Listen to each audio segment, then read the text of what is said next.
Okay, here is lesson 3. Okay, this one is about multi-step equations. So this means there's going to be multiple parts, not just one or two. Okay, the first step to solving these is that you have to combine like terms. Then you're going to isolate the variable to solve the equation, just like before. Okay, so this problem says Calvin goes shopping over the weekend and buys a new pair of shoes, a t-shirt, a pair of sunglasses, and a hat, and it all costs $9. Okay? Oh, I'm sorry, the hat costs $9. Alright, so the hat costs $9. The shoes are twice as much as the shirt, and the sunglasses are half as much as the shirt. Okay, well, here's our variable, the shirt. The shoes are twice as much as the shirt. These are half.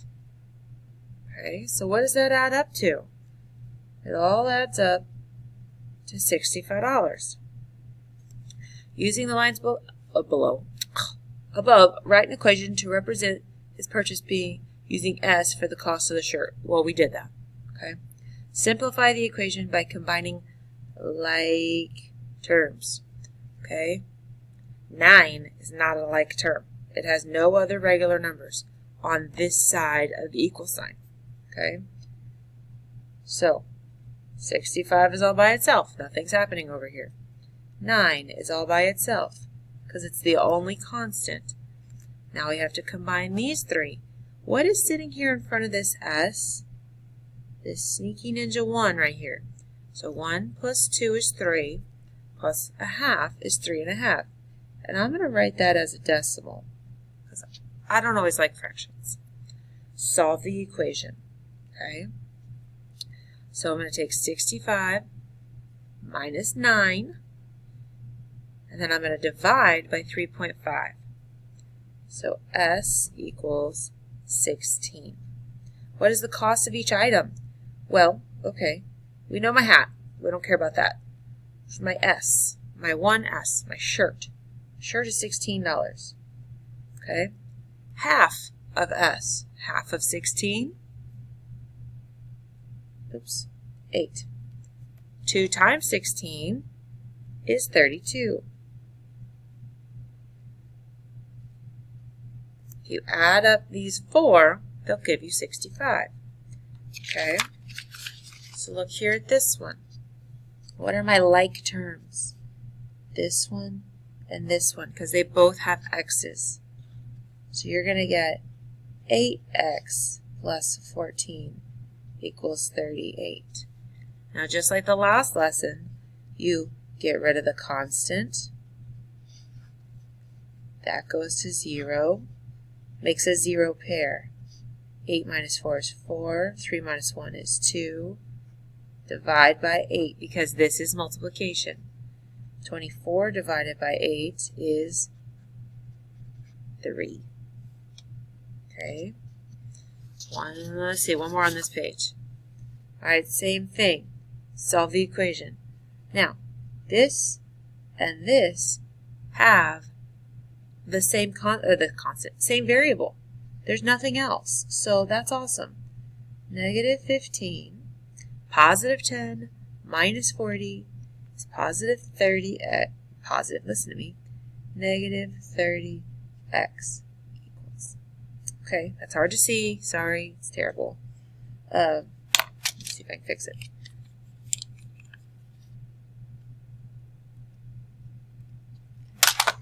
Do it up here. Okay. Do yours better than I did. Now let's see. I have to get x by itself. I got to isolate x. So I'm going to divide by negative 30. Divide by negative 30. Okay. So now I get x over here because these cancel out. Remember your triangle where you have a positive and negative and negative. A negative divided by a negative, cover those two negatives. Your answer will be positive. 15 divided by 30 is the same as 1/2. So 1/2 equals x. Rough time today. Okay, when you look at this second page, you're going to work these and then come check the answer key to see if you got those right. Now, let's see here. Look at this one down here.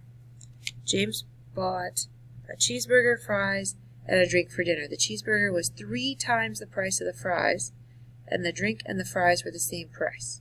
If the entire meal cost $12.50, what was the price of each item?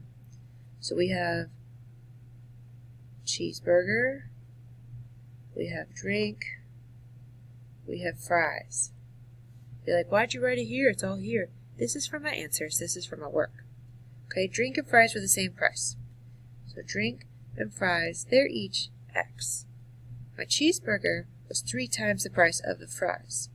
So fries was X, cheeseburger equals 3X. So now when I write my equation, I gotta just add all these together. 3X plus X equals 12.50. So let's see. 3, 4, 5. Got 5X equals 12.50. When you divide this out, you should get no, just kidding. You should get 250. So if X is 250, my fries and my drink were each 250. 250. Now 3 times 250 is 750. So there you go. Okay? So work all of these and then come check the answer key.